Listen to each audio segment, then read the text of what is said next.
«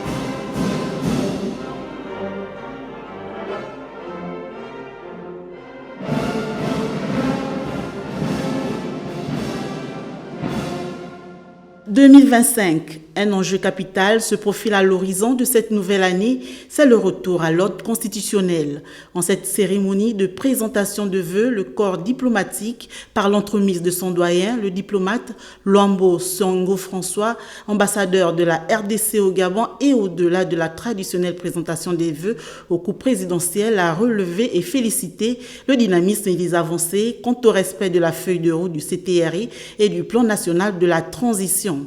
Parmi les réalisations, je citerai le dialogue national qui s'est achevé sur une note d'espoir avec la présentation des rapports finaux incluant diverses propositions de réformes sur le plan politique, économique et social dans le but de restaurer l'ordre constitutionnel au Gabon. Excellence, Monsieur le Président de la Transition, chef de l'État, grâce aux changements apportés au système électoral, la transparence et l'intégrité du processus démocratique se sont sensiblement améliorées, facilitant ainsi la mise en place d'une gouvernance plus participative et efficace. Les élections référendaires du 16 novembre 2024 sur le projet de la nouvelle loi fondamentale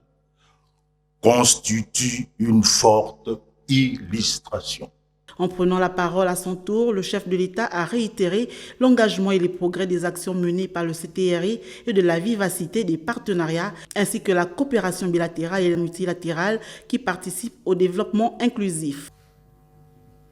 Monsieur le doyen du corps diplomatique, Mesdames et Messieurs, en tant que représentant de la communauté internationale, vous êtes des observateurs avisés de la vie institutionnelle, économique et sociale de mon pays.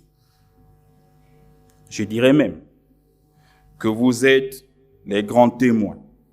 de notre quotidien collectif. À cet égard, je me réjouis de l'intérêt que vous portez à la mise en œuvre du chronogramme de la transition actuellement en cours. Comme vous le savez, cette période de transition entend rétablir la confiance entre le peuple gabonais et les pouvoirs publics, réformer les institutions, lutter contre la corruption et impulser un développement économique durable à notre pays. Le président de la transition a invité le corps diplomatique à maintenir la vitalité de leur coopération et entend lancer cette année des initiatives afin d'accueillir la grande famille de l'Union africaine, mais également de célébrer le 60e anniversaire de l'OIF au Gabon.